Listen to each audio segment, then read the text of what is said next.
All right. Well, good evening. 2 nights this week talking Changeling. This is Joey Porkroll, aka Doc. Uh, doing a little, doing a little 101 on Changeling the Dreaming tonight. This is at the request of some of our players, so I'm gonna let them know what's going on here. And I think I'm gonna bring Kelsey on too tonight. Hold on, let me get this all set up, and we'll bring her on. We'll bring her on. Hey, come.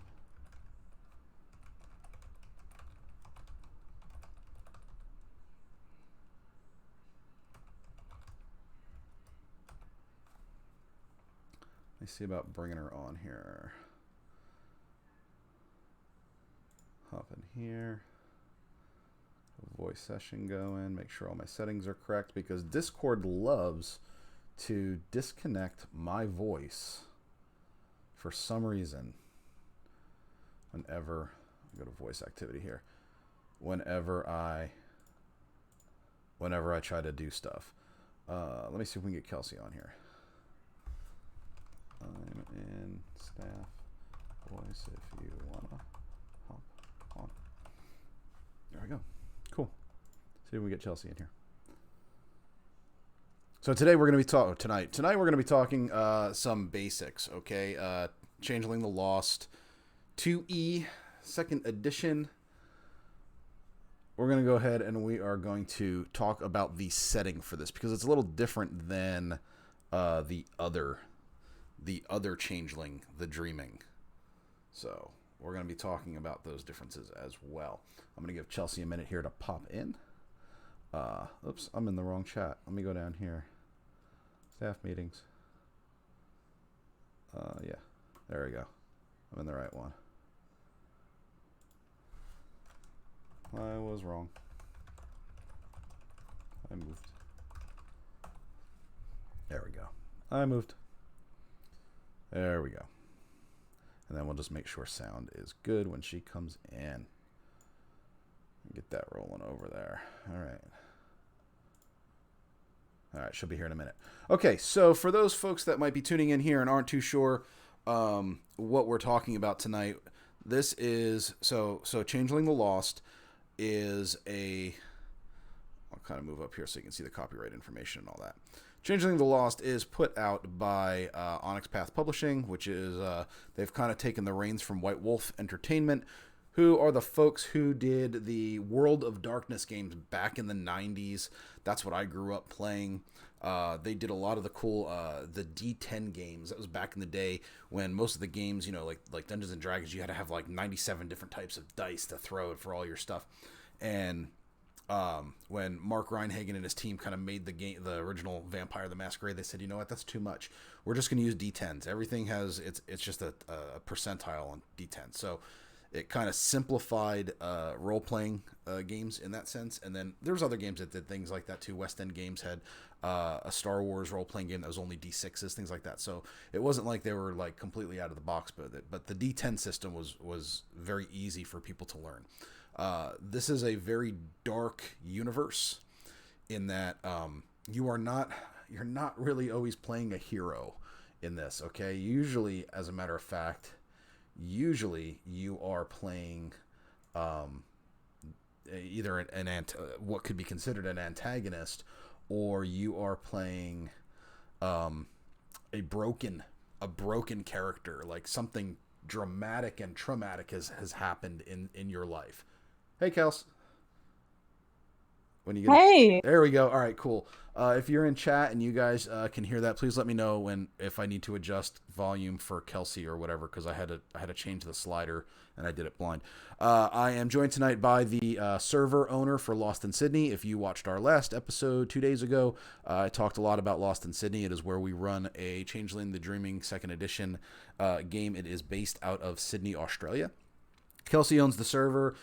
Kelsey, myself, our friends Jake and Iris decided to make this server together a little over a month ago, and we've been live for just about a month, and I think it's going pretty well. I think it is. What do you think? yeah, I think that you and Jake in particular are doing just a phenomenal job keeping things going. I know I've been busy, so I haven't really been helping as much as I could. But I think you guys are doing a fantastic job, especially with all these trying to get these new people making their characters, getting them into the game, and all that. So I really appreciate you both. I'm having fun with it. I am having so much fun doing this. Like I can't even tell you like in a clear and concise way how enjoyable it is to be designing a world that we're playing in, as well as we've got some really good players, and that really makes the difference too, because the folks we have in here so far have been, they're just a lot of fun to run stories for. So it's been a hoot. Really digging it. So I think what I'd like to talk about tonight, if you're okay with this, is I want to kind of just go through. We're going to do this like a 101 type of thing, and I want to talk about Changeling the Lost itself, which we'll kind of have to go over, I guess, Chronicles of Darkness a little bit. I want to talk about the setting for the general setting of Changeling the Lost, as well as we can kind of touch on the why we're doing it in Sydney and why it fits there. But and also I would like to do a little compare contrast for Changeling the Dreaming, because I do think we're going to have people that are Changeling the Dreaming players, or people who have looked at that before and either played it or were like looked at the rules for it and were like, okay, this is just too much, and walked away, and they're like, why should I think about the Lost instead of Dreaming? So kind of want to touch on stuff like that. Um, and don't be afraid, Kelsey, to cut me off. You know I run my mouth constantly, so if you need to get a word in and I'm not letting you, just be like, Doc, shut up, and I'll shut up and we'll talk. You're fine. So I'm not going to read like directly from the book, you know, like the whole thing, but we will talk about some of these things in here. But there is something that I do want to mention. I'm going to look at the website right now. Uh, I'm going to drive through RPG, and I want to see if it is still. I don't know if it's still on sale or not. Let me take a look. No, doesn't. Well, it is, but it's not as much. It's not as inexpensive as it was. The $2, yeah. Yeah, I'm gonna kind of drag this over here for a minute so you guys can see it. Too little, too late, guys. Last week, Changeling the Lost was was $2 for the source book, which is a hardy, what, 300 and some pages, 360 some pages long. Okay, Hmm. so $2 for that PDF that's a steal. All right, but even at $14.99, that is not a bad deal for this game. It is worth it. The effort that was put into this game makes it worth it. Um, there are some things in here that people look at it and they'll be like, I don't know why you support them, because you know people they'll see this name over here. We're not going to get into that really. There's a lot of drama that went along with one of the authors of a lot of the Chronicles of Darkness books, but suffice it to say the game is good despite the fact that that guy was not good. Um, there's a lot of great art in these books, and if you're going to play the game, it is worth supporting the people who made it. So, oh, is this the 1E I'm looking at? Am I on the wrong one here? I can't tell. Does it say 1E or 2E? Because that says like a 1E Um, bundle. Oops. Boop. this is the second printing in the book. It is, right? I'm on the right one. Changeling the Lost.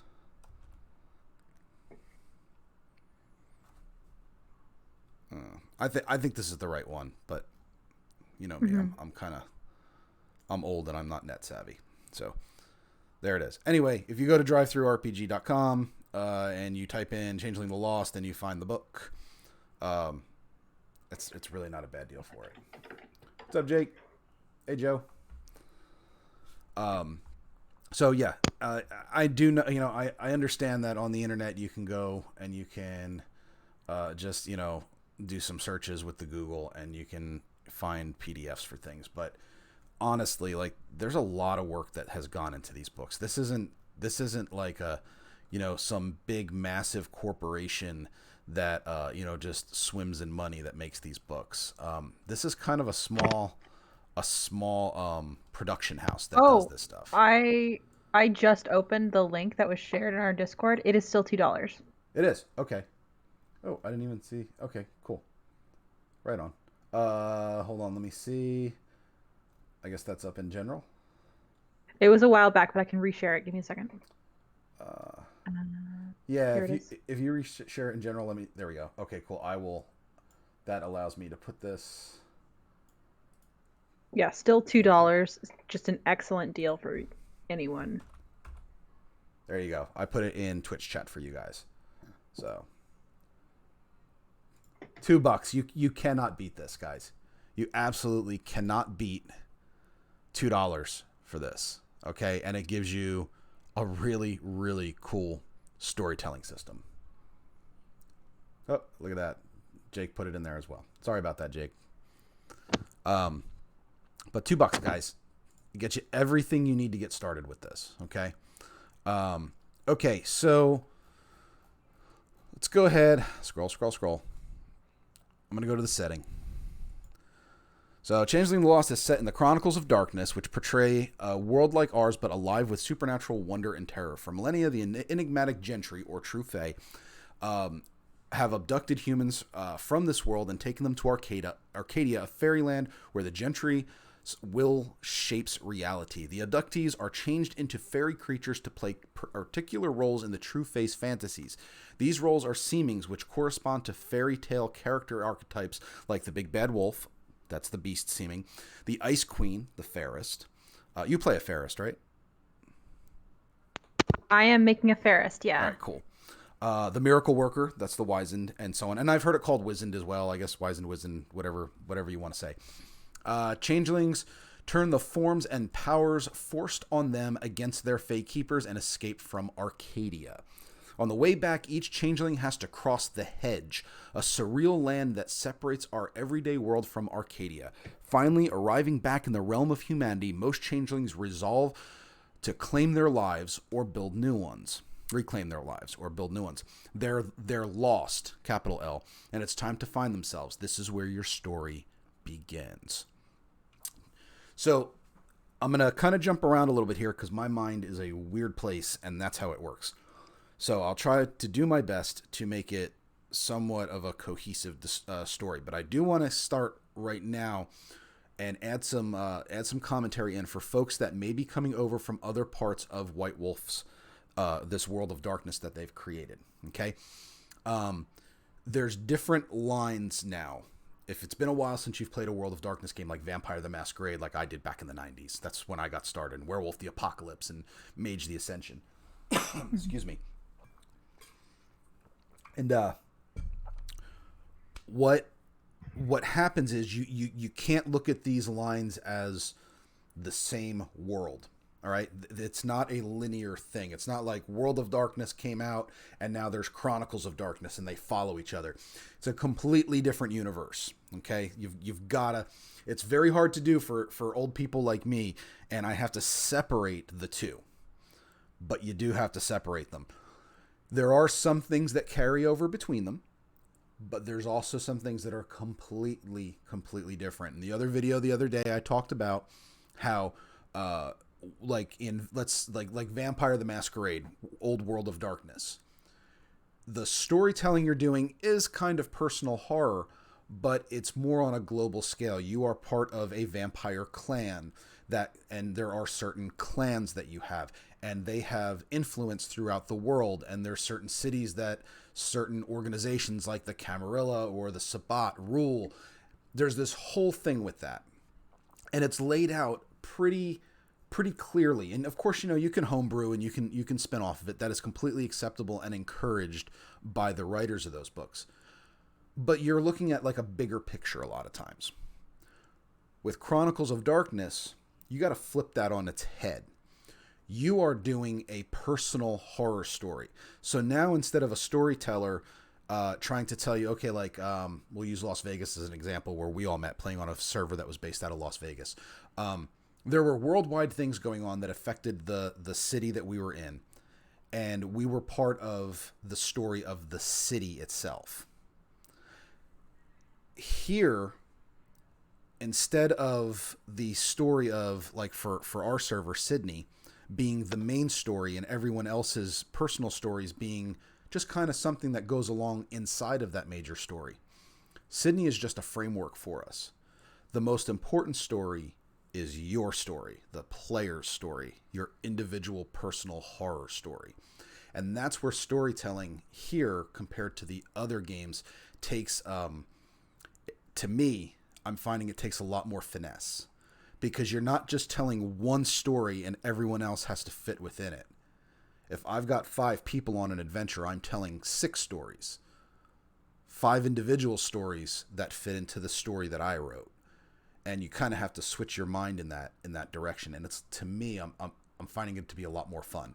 Because now, whenever I do something as a storyteller in this setting, it has more personal impact for the players. It's not just, oh, something happened and yeah, we're all part of it.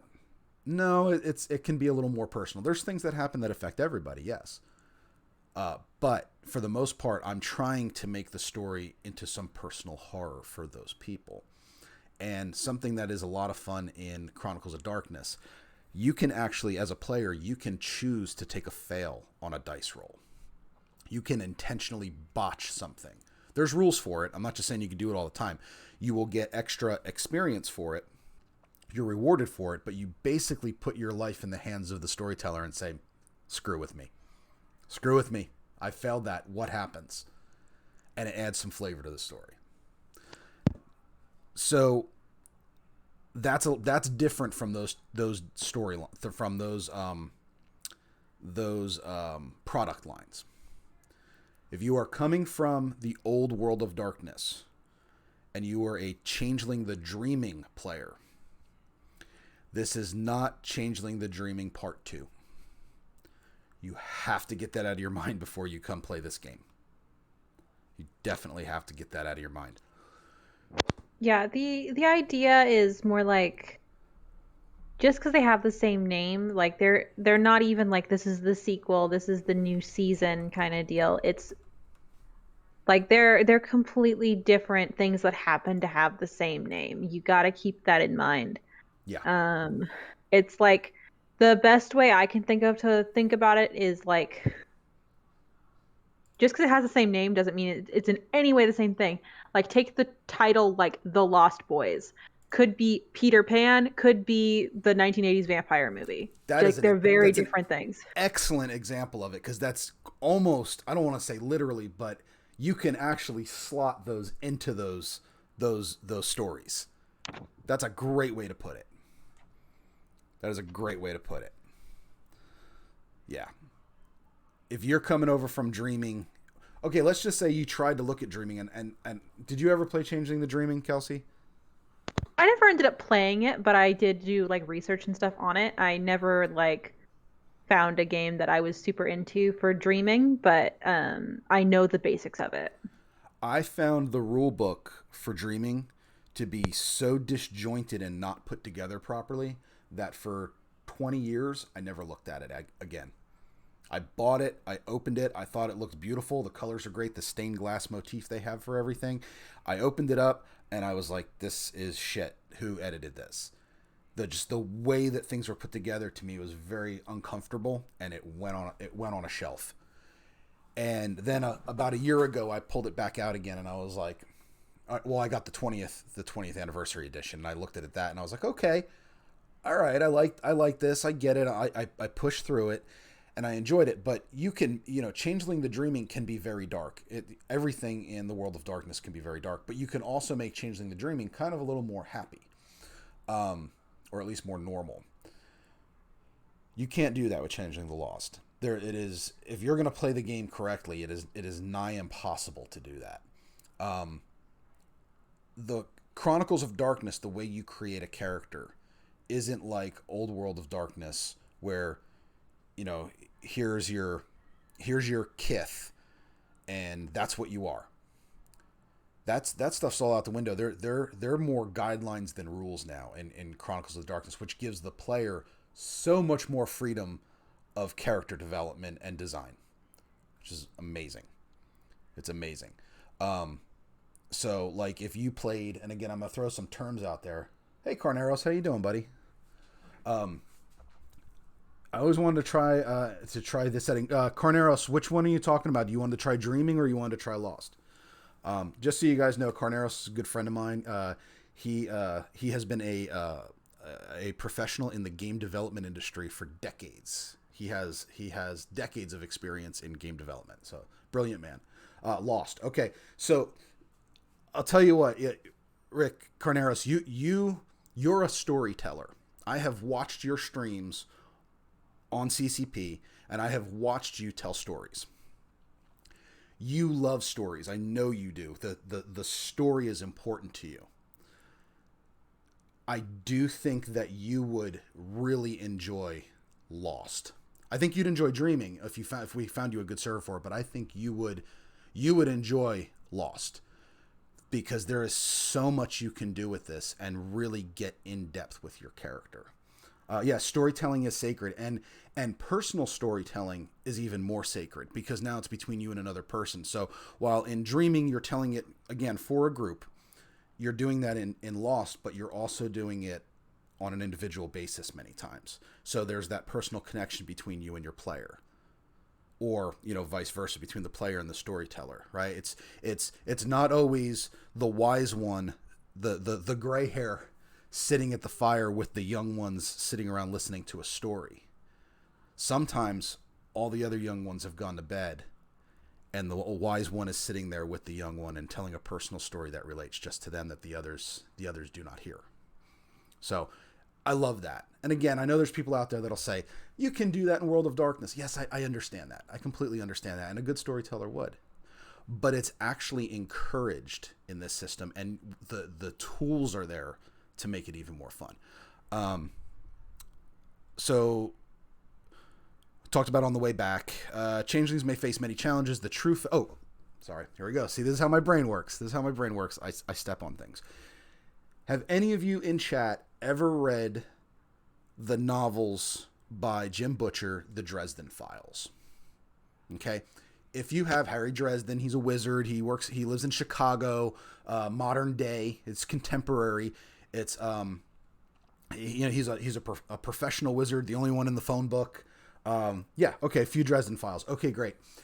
If you've read any of like the first 5 of his books, if you've read past book 2 and at least up to book 5, Harry Dresden has a fairy godmother. Okay, and the way that he presents the Fae in his books is more like what Chronicles of Darkness is and not what Dreaming is. In Dreaming, the Fae are kind of aloof and, they've got their rules and their oaths and all that, and we still have that here. But they're still a little more happy. In Harry Dresden's world, the Fae are more like changelings, the Changeling the Lost's gentry. They're conniving. They look at humans as if they're just toys to be messed with. That the deal struck, they will always try to tilt the bargain in their favor. And their minds do not work anywhere like ours. That's definitely a lot more like The Lost than Dreaming. So if you enjoy the Harry Dresden books, I think you'd like The Lost because it's like Harry Dresden, but can get a lot more depressing. Let's see here. Changelings face many challenges. The true Fae have replaced them with duplicates called fetches who have been living the host's life in their absence. Now, again, we're talking personal horror. So if you can try to imagine your life right now and imagine you are stolen away into servitude, into another dimension. And then when you finally break away and you get home, you're walking up to your house and you look into your backyard and there's your family. And standing there, you're about to run up to them and did you miss me? Did you send people out to look for me? And you look, and walking out the back door of your house is you.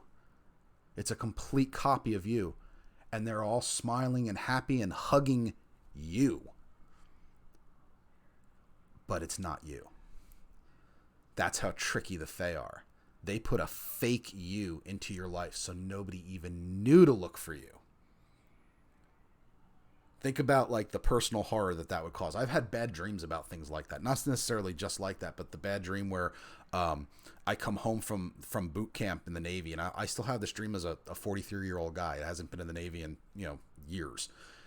That I get off the train and I'm walking toward my home where I grew up as a young child, and I walk up to the front door of my house, and my family doesn't live there anymore, and the family that doesn't live there has no clue where my family is. I have no clue where my family is. It's a horrible sinking feeling. That's the kind of stories you can expect in Changeling. That happens, now what? And we tell that story. We go through that story together. They must often risk trips into the hedge, which is full of bizarre creatures and dangerous temptations, and most terrifying of all are the true phase huntsmen, heartless shape-changers sent to drag the lost back to Arcadia. So just because you got away doesn't mean that you're completely free. They're looking for you. All right? But changelings have an advantage the gentry will never fully understand. They are not alone. They band together in courts, communities that practice supernatural defenses against the true fae. These courts, in turn, make up freeholds, local societies that provide and gather protection and resources to help their members. These communities can be rife with intrigue and riven with infighting, but in the end, those are fundamentally human behaviors which defy the gentry in their own way.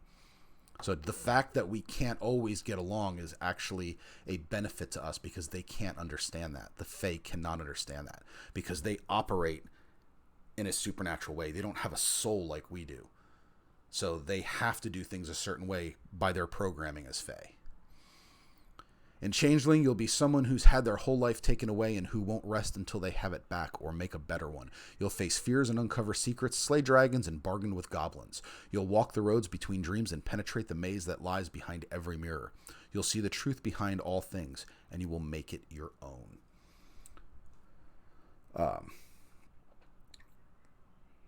Hive mind almost. Not necessarily hive mind, Joe.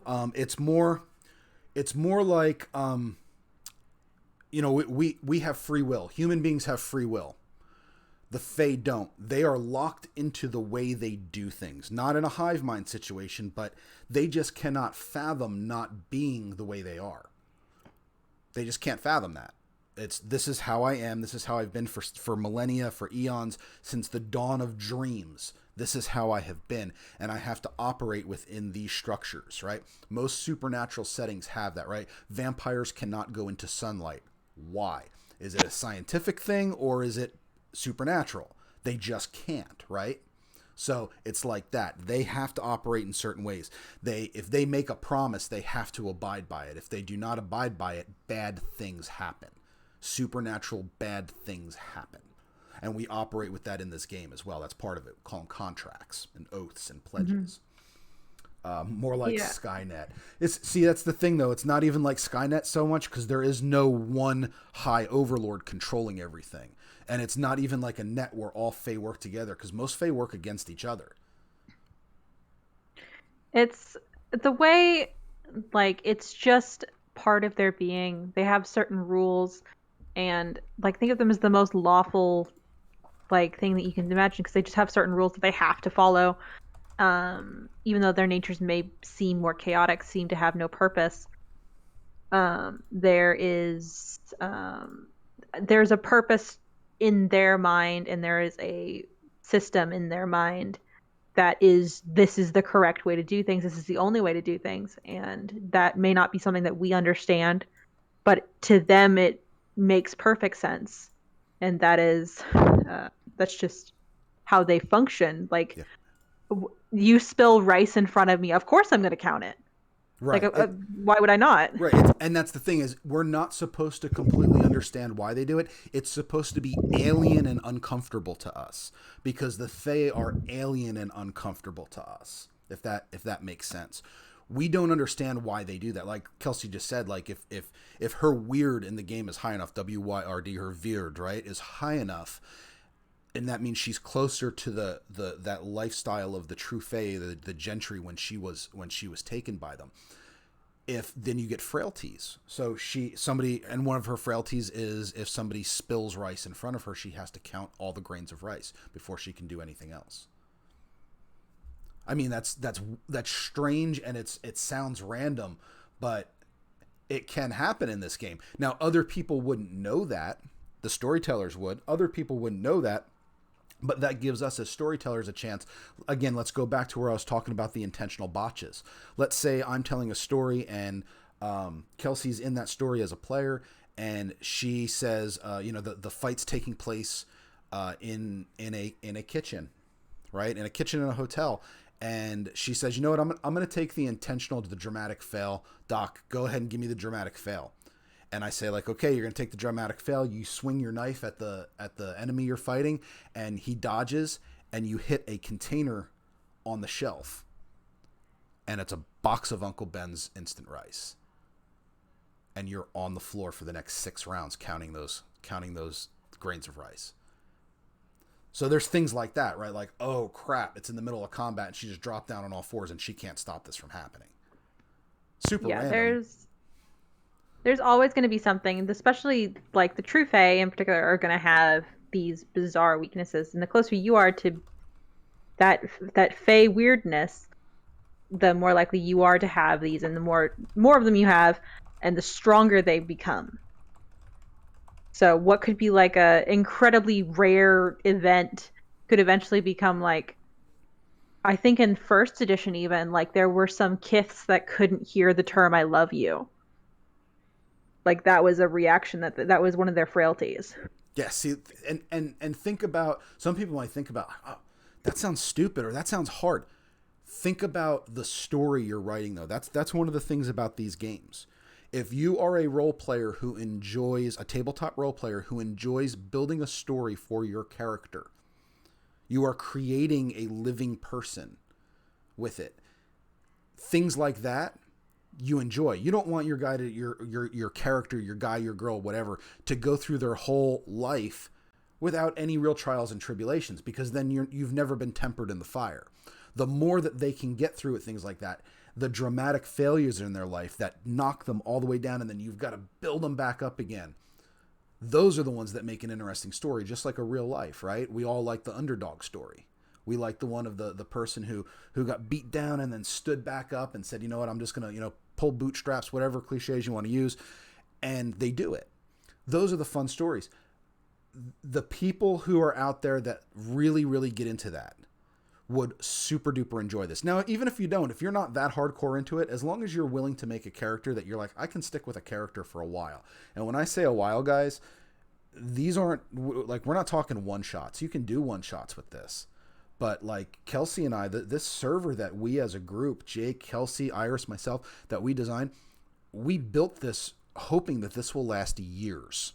And there are servers out there in the World of Darkness, Discord servers, that have been running for years. And then when that server closes down, the players migrate to another one and they all go together and they either start anew together or they bring that character with them and they continue on because there's an attachment there. Hell, Kelsey, how much money have we spent on art for our characters? Hiring artists to I don't want to answer this question. Like I've really spent a lot of money. Yeah, I know. Few thousand. Yeah, and see, this month alone, I've spent about $250 on frickin'. I'm saying, if you notice, my voice dropped down because the wife's in the other room.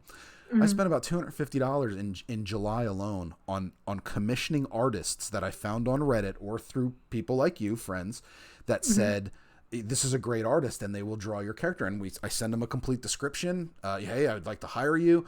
And they, okay, $125 or whatever. And they make a beautiful portrait of our character. Like, that's how involved some of us get in this. I know some people are like, that's crazy. But hey, y'all that spend money in World of Warcraft and shit, I know how much y'all are spending. So we're just doing it. We're just paying a real person when we do it. That's all I'm going to say about that. Yeah, like Silver's art that I just got commissioned was $212, I want to say. And is it worth it? I think it was. I saw the art. I think it was worth it.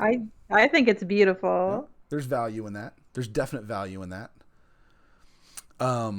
Okay, so themes. This is important because if you're saying, oh, do I want to play this game? Here's some of the themes. Beauty and agony. You have seen flowers with colors that simply don't exist in the everyday world. You have felt their barbs rake across your skin. You have been to the very home of wonder and you have found its rotten core. clarity and madness. You see the truth behind the everyday, the fantastic creatures that walk our streets, the gates into the other worlds of silver and thorn. You're in a vertigo, a sense that the world has been torn out from beneath you and you can never be restored. Lost and found. Your memories brought you home. The smell of popcorn at the theater, the sound of your son's laughter. But you're forever apart from them, cast across the gulf of years, or replaced by something that's even better at being you. Now, I showed this the other day because I love this picture, and I actually just ordered a T-shirt of it. Let me scroll up because I like to show it and explain it. Quick thing for Frost and Cat. So no, it doesn't need to be an actual like pre-established thing. Rice counting is just a classic bit of folklore that it's commonly used. That's just classic Fae folklore. Also shows up with vampires, so that's why I used it as an example. But like it can often be like a very personal weakness for your character. So it just depends. Yeah, and you can get creative with it and make it fun. Like one of the frailties I have written down for a possibility for my future for my character is when I get a high, when my Veerd gets real high, my character is going to have to say any word that starts with the letter A 3 times. I would like to eat an apple, apple, apple. Now I know that sounds stupid, but it's a tell. Things like that are a tell. And that is the things that the huntsman will zone in on, that the enemy will lock into. Things like that trip up the matrix. It creates a glitch in the matrix, and it allows the Fae to see us easily. And that's not good. So while it sounds stupid and simple, like, okay, what's a big of a deal? Well, in the English language, I think it's like 11% of all words begin with an A. So I just made myself 11% more detectable by the Fae.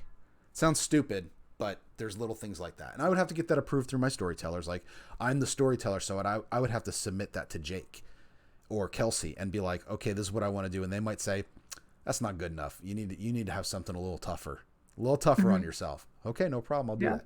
So the fetches we were talking about, the things that replace you. I talked about this picture the other day here. It's kind of hard to see because it's like a background picture here. But what I want you to look at is the left-hand side of the screen right here. The left-hand side of this picture. Let me zoom it in a little bit more. The left-hand side of the picture shows a man like pulling his glasses down off the bridge of his nose. He's with his significant other here. She's brushing her teeth, so it's either morning or evening. I for some reason in my head it's evening. I guess because there's like a light on and stuff. I don't know.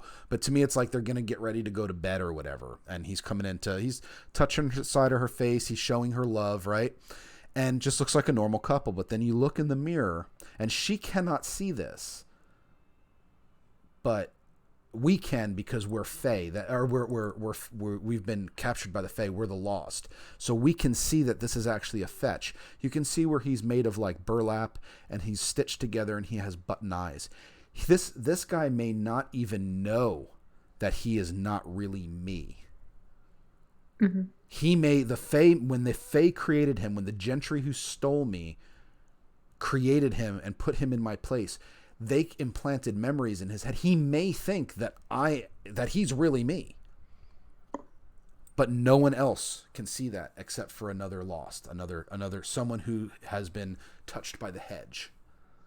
Yeah. So. Another like good comparison, a good point of inspiration if you want to look at fetches, you want to look at gentry keepers. Neil Gaiman's Coraline is a really good example. The other mother is definitely a keeper, but like the father with the button eyes and things like that are definitely could easily be an equivalent of a fetch. Like it could but she's seeing what he actually is. Mm-hmm. And that's kind of a scary thing. You don't have to have a fetch in this game. So we have some players on our server that don't have a fetch. We have some players that we have 100. We call it the 100-year limit. Your character isn't allowed to be ancient. But some of them are so old that their families really aren't around anymore, so they don't even have a fetch. Their fetch may have died of natural causes years ago. Once that fetch's job is done, they can expire. Once there's no one left to remember that person, they're not needed anymore. They turn to leaves and dust and scrap cloth and whatever, and that's it. They fade from existence. But you don't necessarily have to have a fetch, but it makes a great story lever. Definitely makes a great story lever. One of the things with Chronicles of Darkness, where Changeling the Lost fits in, is Chronicles of Darkness is the system for all of the, we call them splats. So Changeling the Lost, their version of vampire, their version of mage, their version of what used to be called wraith. It's now been kind of morphed into geist. And with those, you have this core system that they all use as a baseline, and then everything else kind of fits inside of it and builds upon that. It's recommended that you get the Chronicles of Darkness core book, second edition core book, if you're going to be playing this stuff. But it's not necessarily. You can just get this $2 book and you can play this game. You're good. You can play it. And again, I'm not sitting here trying to sell you guys something. Like, I don't get a kickback for that. But, I mean, let's give the authors some money. And I'll tell you this. Even if you're not sure if this is something you want to play, spend the $2. Get this book, and you have it. And it's got great art and great stories in it. It's cheaper than a cup of coffee. And, like, people will buy a D&D book for $60. Yeah. Yes, $2. I mean, is it really going to hurt that much? Okay, so your storyteller in this game is your dungeon master for my D&D players. Okay, your storyteller is your dungeon master. I'm not going to go through all of this stuff. I'm not going to read you the book. Okay, I'm not going to go through the lexicon. But this is something we probably do need to talk about as the content warning. Changeling the Lost deals with very heavy subject matter, which may hit close to home for players or readers. Chapter 7 includes safety techniques, Abuse and trauma are a part of Changeling. Not everything in the game is a metaphor, and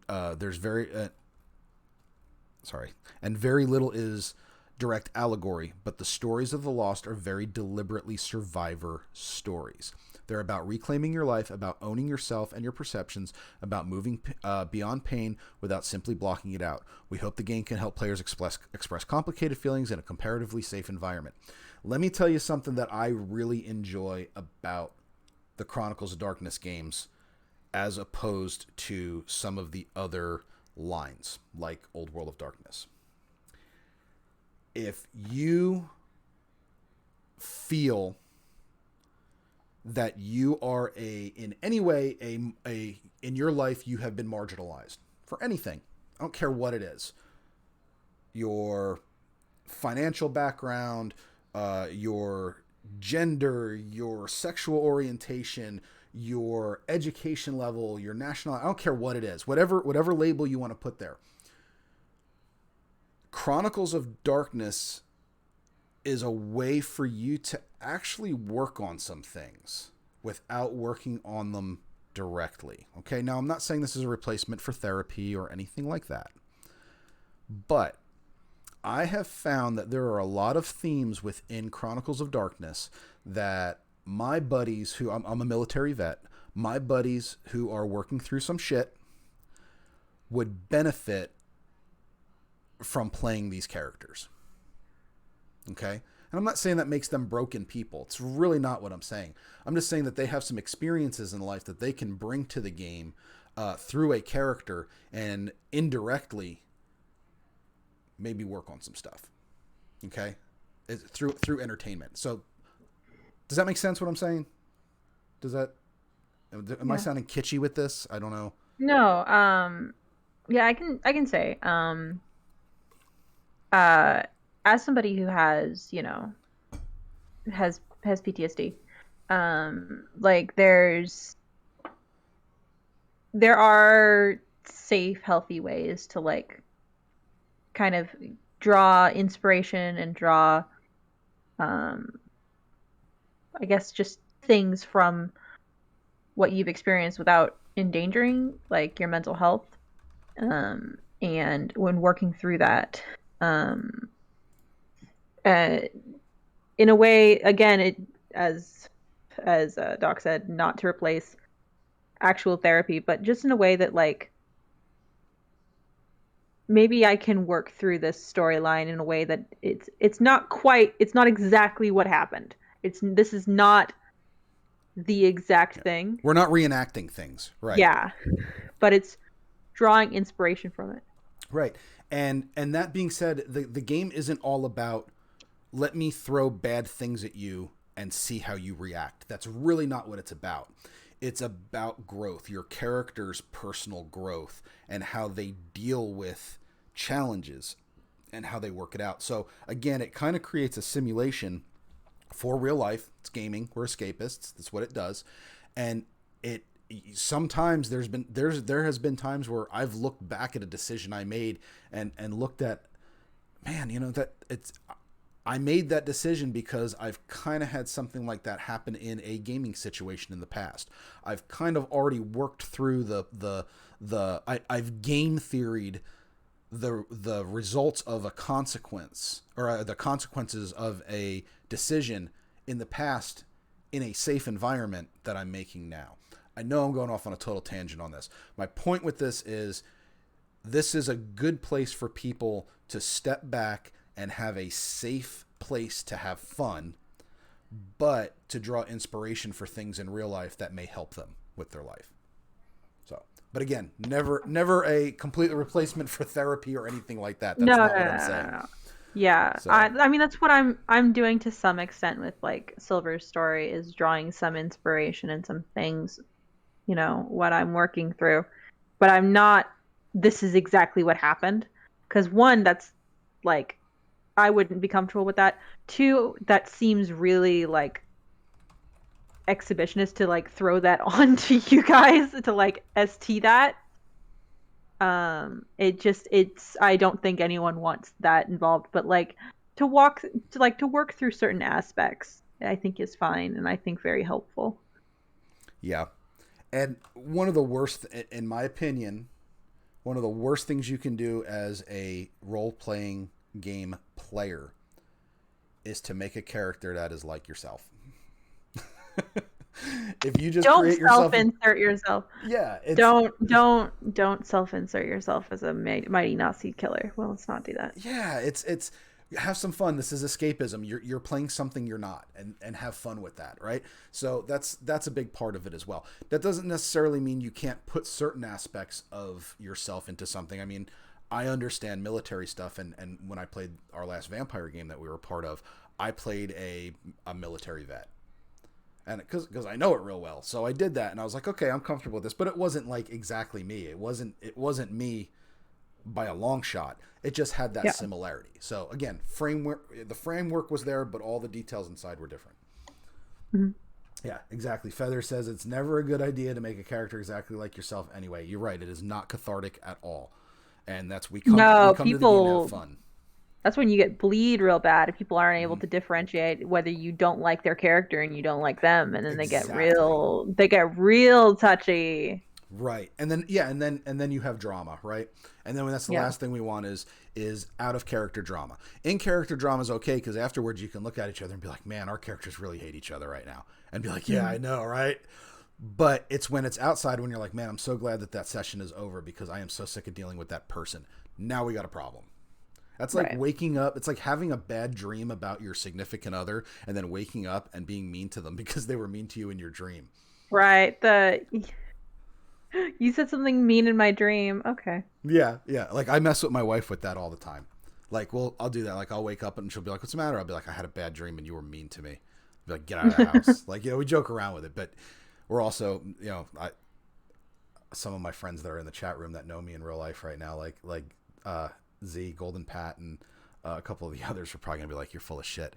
But I consider myself fairly mentally stable. Mm-hmm. So, well, chat's about to light up and be like, bullshit. All the guys that were in Vegas with me in October are gonna say I'm full of shit.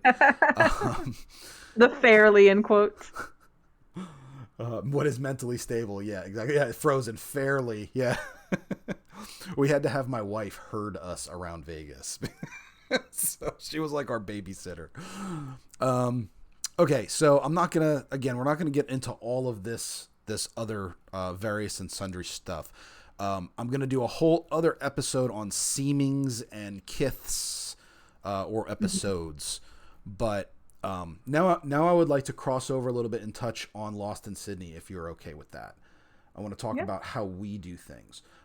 If you have not seen the other episode from 2 days ago, I kind of went into it a little more.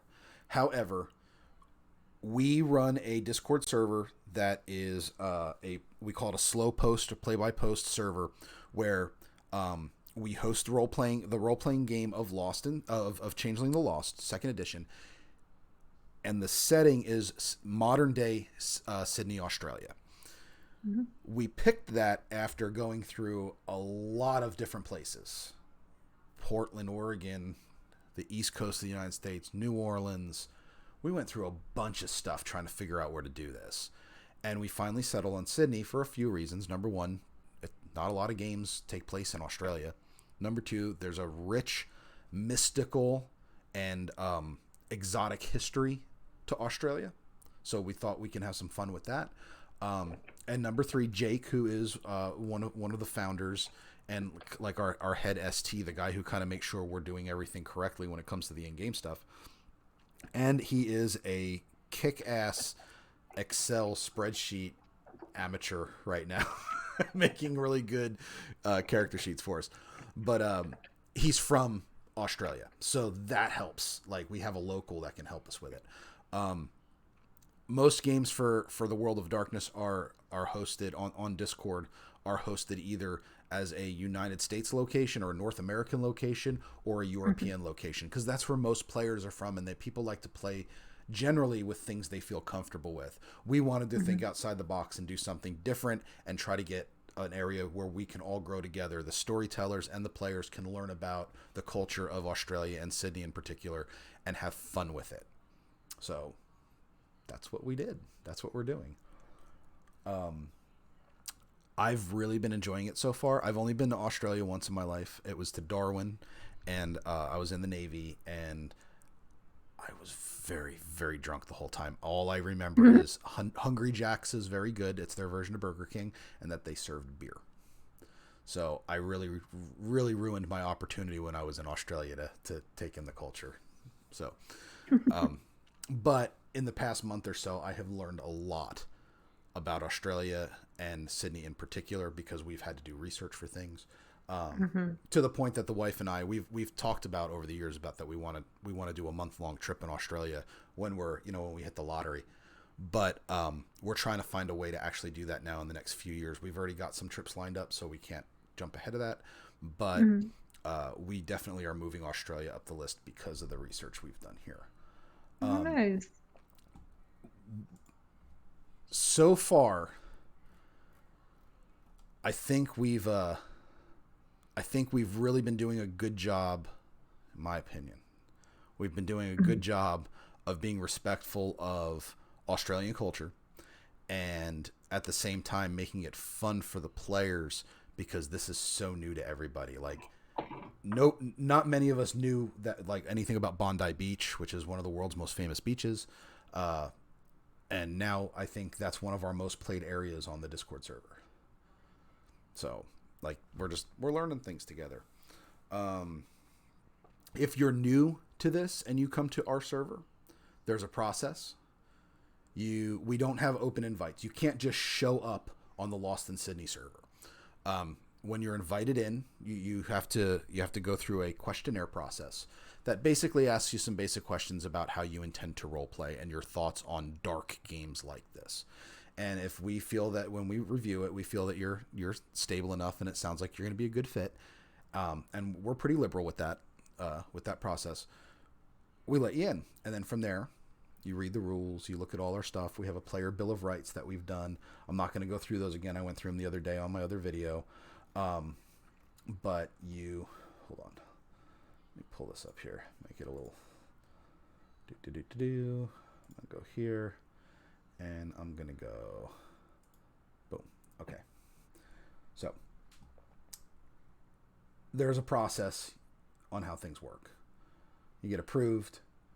You come in, you check things out, you read the server rules, you check out our player bill of rights, where we make promises as storytellers and staff to you, the player, because we want to make sure that there's an agreement between you guys and us, and that road goes both ways. It's not just the storyteller saying you will obey these rules. It's you will obey these rules and we will obey rules to make sure that we're not stepping all over you. We are not gods. We are administrators.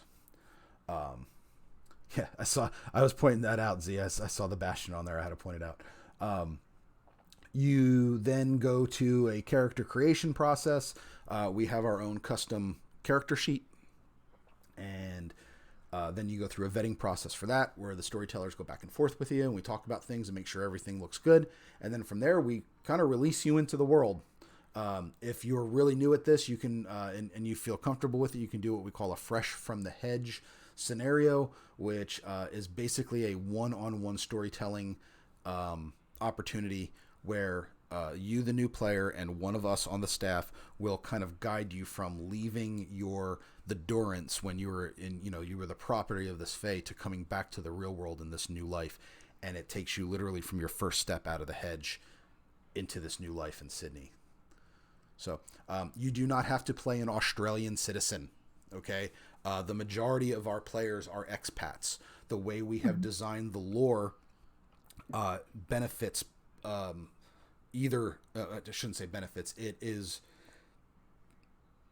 acceptable to be an Australian or to be from anywhere else in the world.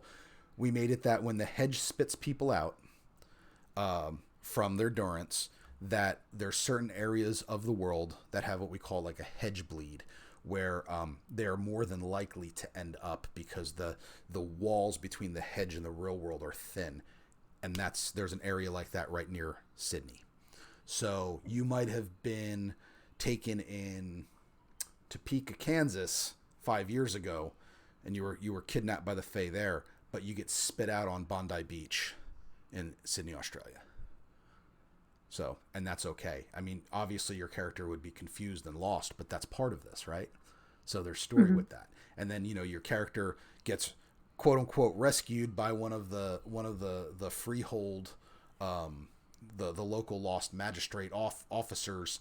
And, I got to look up my family. I got to find out. And then they calm you down and you look up your family and you see the pictures of your husband, and you had 2 kids and now you have 3, and they adopted a little Thai baby, and now they have this great family going on, and that's it. Now you are no longer a part of it, and now you have to deal with it. So there's all different avenues we can take with that. Yeah, got to internet stalk the family, exactly, just like Frosting said. It's all part of it. So, and then we just kind of release you into, it's a little easier. We release you into our world. And then things start happening. You can freely socialize on your time. You do not, how deeply sad though. And see, Carneros, that's part of it. It can be very sad, but that's the story lever, right? It's sad, but now what are you going to do with it? That's kind of there's always that question. There's always a but. So it would be, how deeply sad, but what are you going to do with it? Mm-hmm. Right. Like, one thing I'm considering for my character is I was thinking of making her touchstone, her fetch, and she is obsessed with like checking in and be like, oh, what are you doing? Living my life. I got to know what you're doing today. I got to know what you're up to. And just like, not even being particularly pleasant, but just being like, I just borderline like cyber stalking this person. Almost like a helicopter parent. Almost. Like I want to know what you're up to. Like at all times, just obsessed. Mm-hmm. So now think about that. There's so many different ways you can take that, right? So you can have your fetch where you're kind of stalking them and obsessive with them. Or you could even put that on its head and say, I love my family so much that even though I want to be with them, I cannot hurt them by showing up and causing total confusion. And I can see that this fetch is not really harming my family. So I'm going to do whatever I can to keep that fetch alive and in good shape and doing everything it's doing for my family, so because I love them. The whole I love them so much I'll let them go Yeah. thing. That's like the dichotomy that Elle and I are doing with our characters is Lana is like I don't want anything to do with my fetch. I don't want anything to do with that. That's not my life anymore. I can't be part of that. I'm just gonna not deal with that. And then my character is hyper focused, hyper obsessed. I moved countries to come follow you. Like Yep. obsessed with this person. And there's so much you can do with that. I mean, you can start basing your, like you said, your icons. You can base your frailties around that. There's so much you can do to that personal story, and that's the great thing about it is it's your story. So working with the storytellers, of course, to say, okay, we can work with that. Yeah, that's good. Add it to your sheet. We can do that, right? Whereas, and I'm not knocking World of Darkness stuff because it's where my heart is. I got a shelf back here full of now near antique books from White Wolf. I have, as a matter of fact, I'm going to roll back here for a second.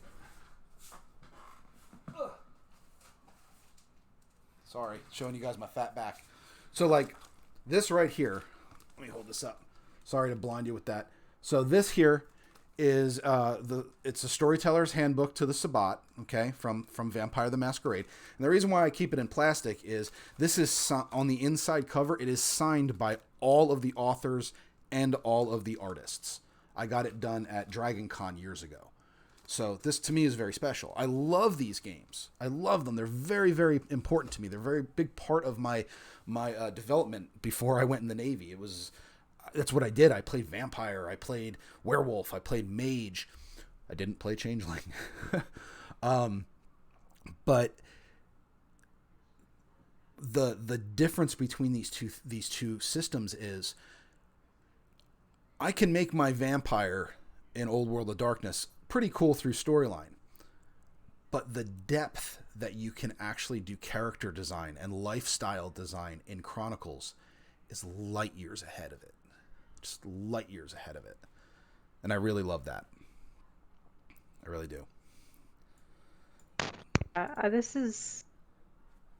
can safely say I've been wanting to play Changeling the Lost since it originally came out, and I was in middle school or high school. Like that was I wanted to play it. Like I wanted to.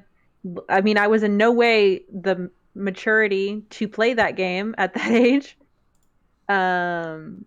because like you put a middle schooler or a high schooler in Changing the Lost, you're gonna get a little annoying edgelord. Yeah. Like there's not a mature way to handle that. You're gonna get Ebony Darkness Dementia Ravenway. You're gonna get My Immortal. Mm-hmm. Yeah. And but this was the game that I really wanted to get into, because at the time I was like absorbing vampire lore.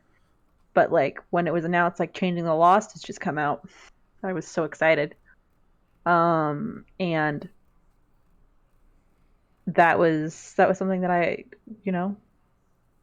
really wanted to explore. And I think that second edition in particular has really fine-tuned a lot of things, and the questions and stuff like that we have on our sheets really help with the character creation and helping people get into the mindset and developing their characters, and which is something that's so important for this kind of personal horror story.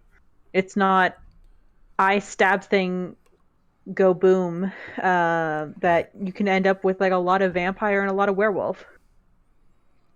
So the horror, there can be a horror, like you said, I stab things go boom.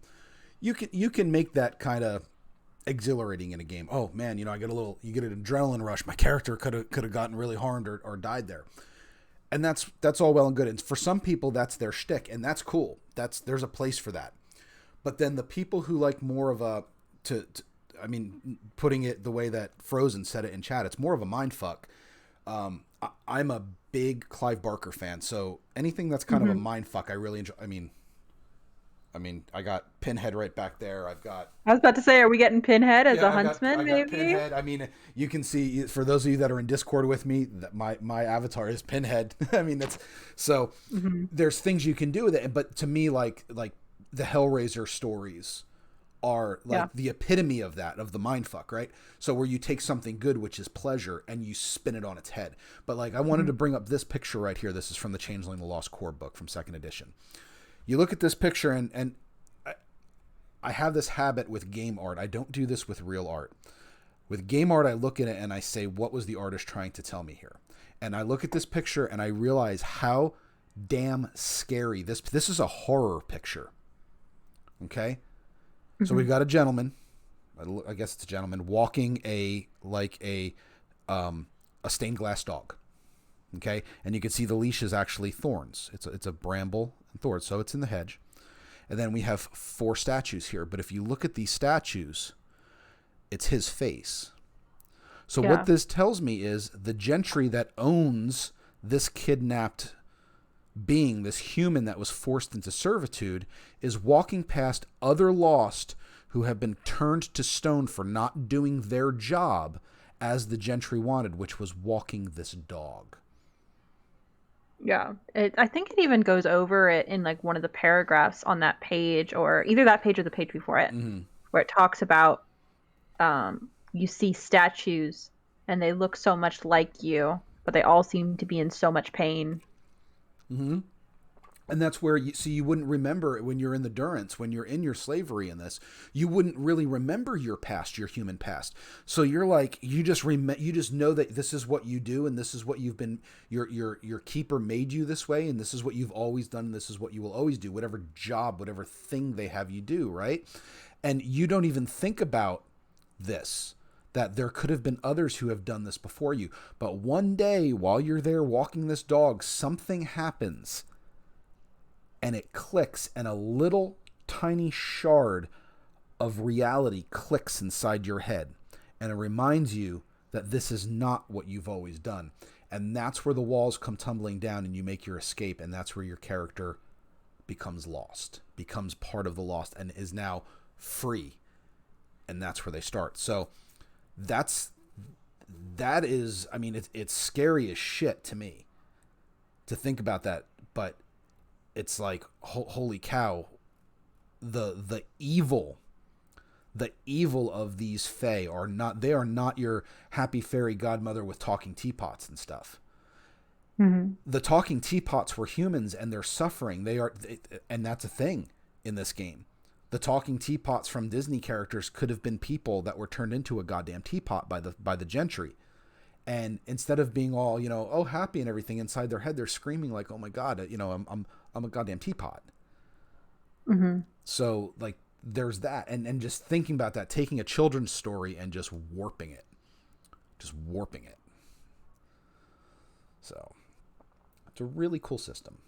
I really like it. I've been having a lot of fun with it. Guys in chat, if you have any questions about the game, I don't care. Just if you got a question and you're curious, ask it. Now's a good time. We'll take questions for like the next 5 minutes or so. And then I'm probably going to start wrapping this up, because I didn't want to. I figure an hour is a good time to go over this, because I'm going to do another one of these this week where we go over seemings and kiths.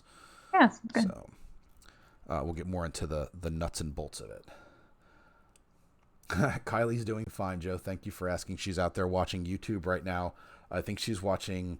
It sounds like she's watching something about a restaurant review in Vegas, some restaurant that just opened up. So the typical stuff Kylie watches. I'll tell her you're asking for. Feathers asks, I can give a token bomb. Oh no, the bombs are coming up again. That's, if you're playing on our server, that would make sense to you. That's kind of an inside joke to the server right now. Yeah, but go ahead. If you guys got questions, we'll give it a few minutes. If you are interested in submitting an application to submitting the survey to see if you can play on the server, we are selective. Sounds like an elitist term, and that's not how I mean it.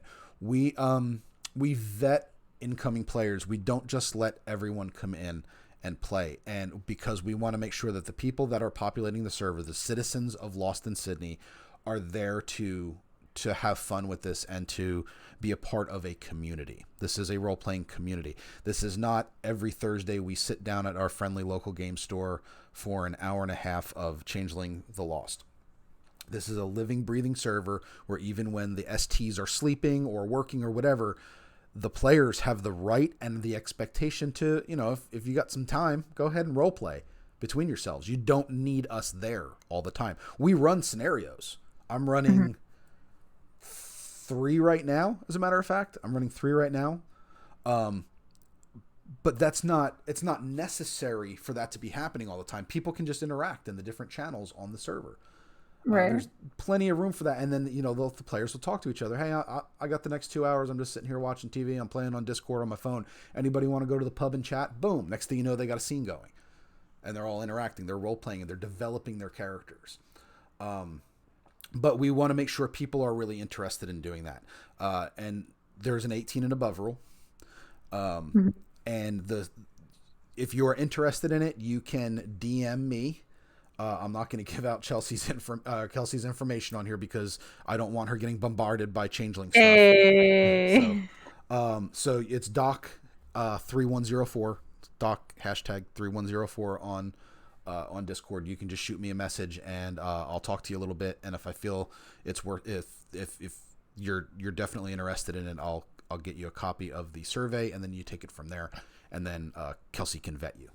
Yeah. And like it sounds really choosy when we say that we're vetting people. For your guys' reference, we have had like 2 full like rejections on the application process, 2 or 3 maybe out of 35. So like and it's basically to check for red flags. And we've had other people that have, not wanting to work with us in the character creations process, which is fine, and we've parted ways. But like, if you think that like these applications going to stop me from getting in, probably not. Like, yeah, it's just. We're looking for edgelords. We're looking to weed out. We're looking for people who sound like they're going to try to bring something very strange to it. Now, creative is great. Strange is bad. Let me tell you, as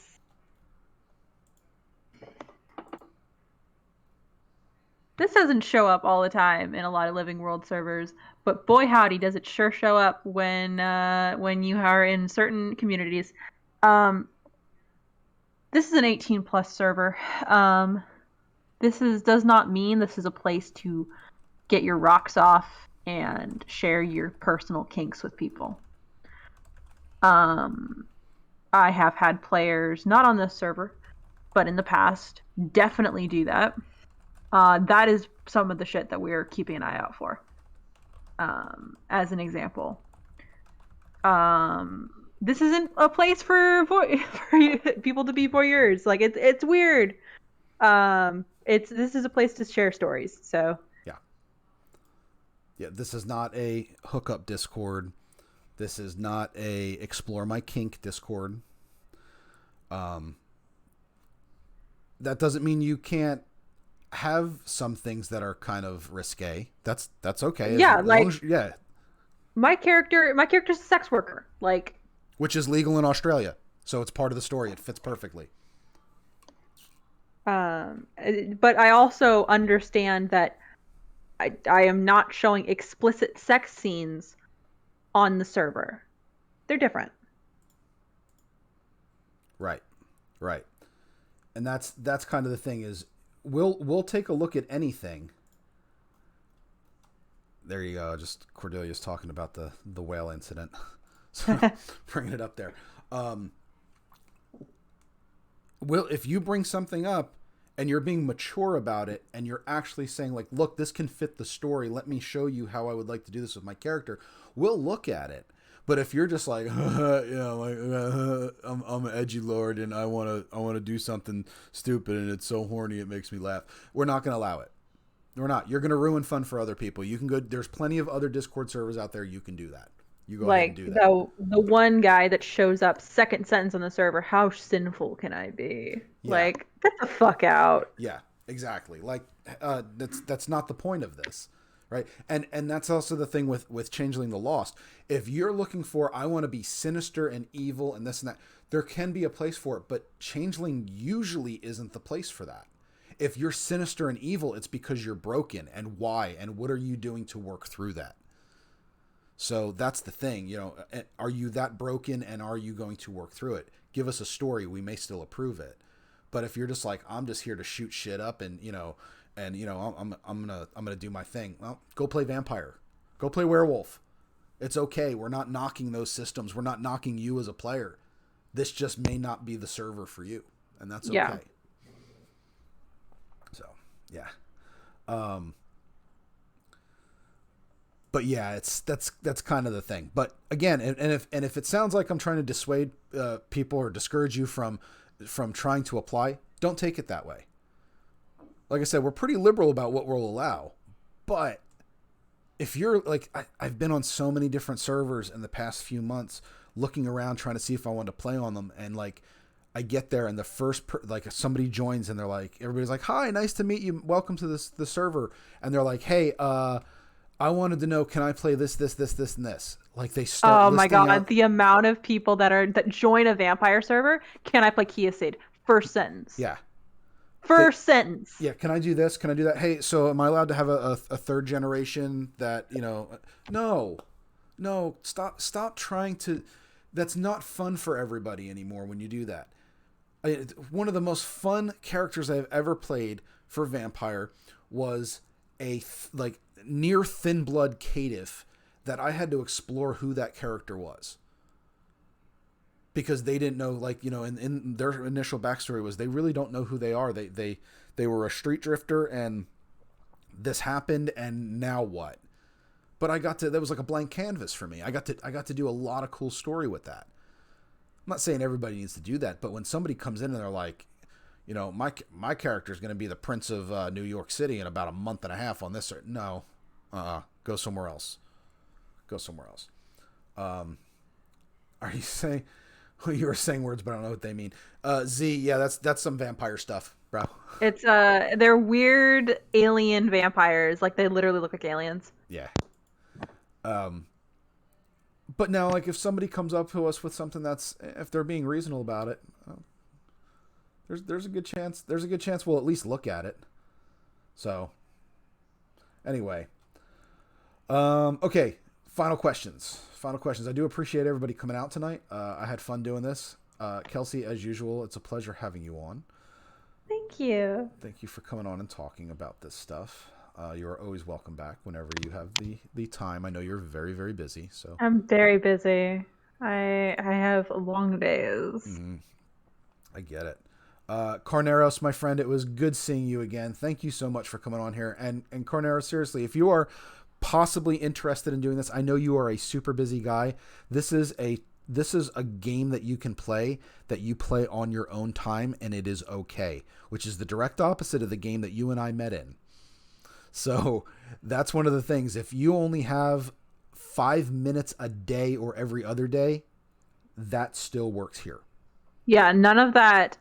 You need this many posts per day to be active. Like, nope. We don't do that. Nope, none of that stuff. There's none of that happens here, and it's very stress-free for our players. We keep it very stress-free, or at least we try to. So if it's something you said, you know what, I'd like to explore that and kind of learn the system, let me know, Carneros. I'd be happy to walk you through that. I think you would actually really enjoy this. Kat said, do I enjoy the stream? I actually do. I love running my mouth.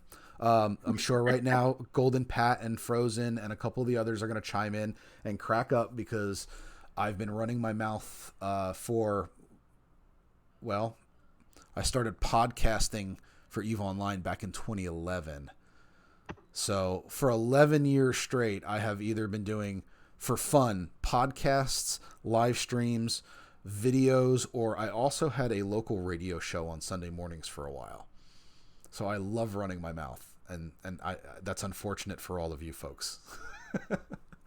Yeah, so he never stops talking. He's absolutely right. I never stop talking. So, but I actually do enjoy doing this. I know I'm not very good at it, but I have fun because it's a way for me to interact with people and talk about things that I enjoy. So I think it's cool. He's lucky he has a good voice. In a world where a man has one talent.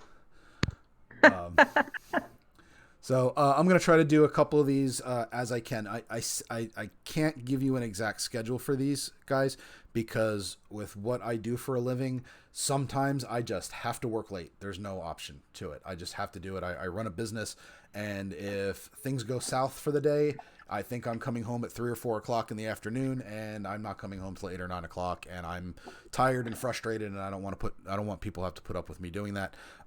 However, that's only going to be a thing here for the next few months, and then I will be working from home, and I won't have to worry about running a business anymore, which is something I'm actually excited about, believe it or not. So as soon as that happens, then I will be my schedule will be a lot more structured, and I will have a lot more time for myself.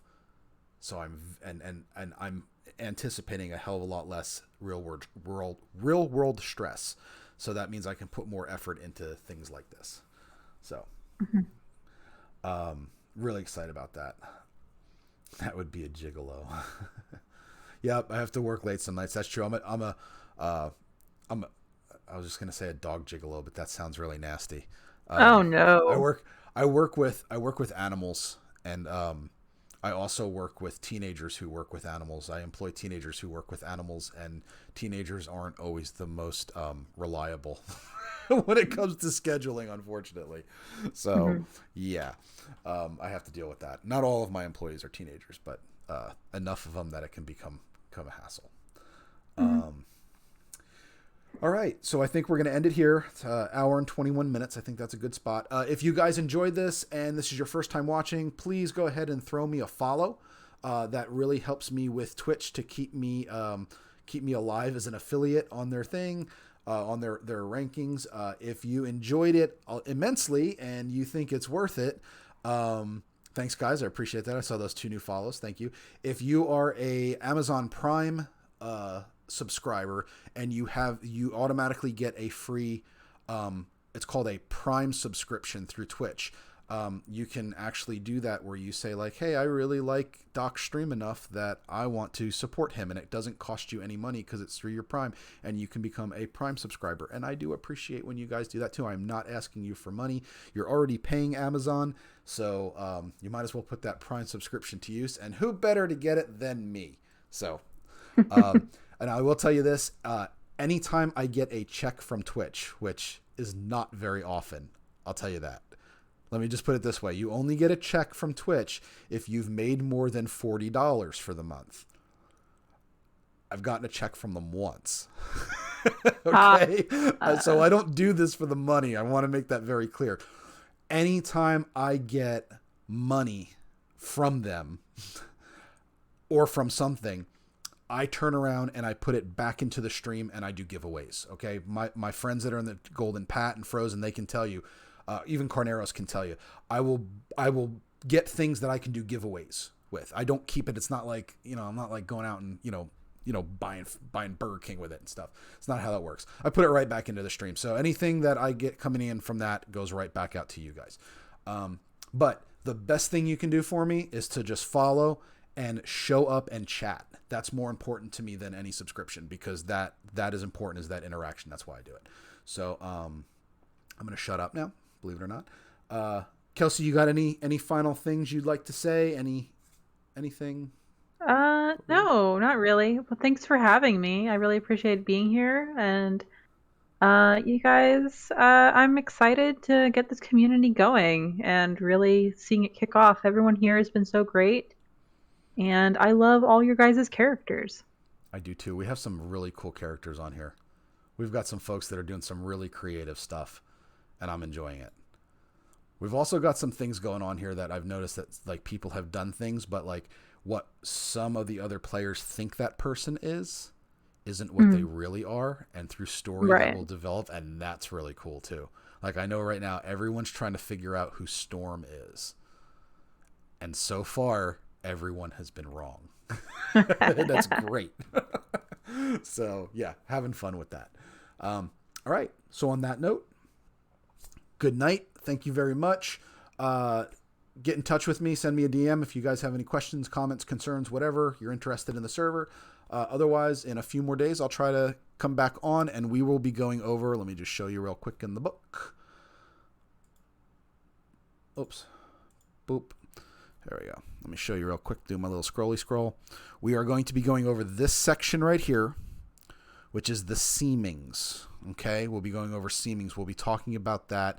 It is kind of, it's one of the aspects of your character that help you kind of codify what your character is within the gaming world. Mm-hmm. Okay, so we will be talking about stuff like that on the next stream. So thank you very much, and I will see you guys next time. Appreciate it. See you guys. Bye.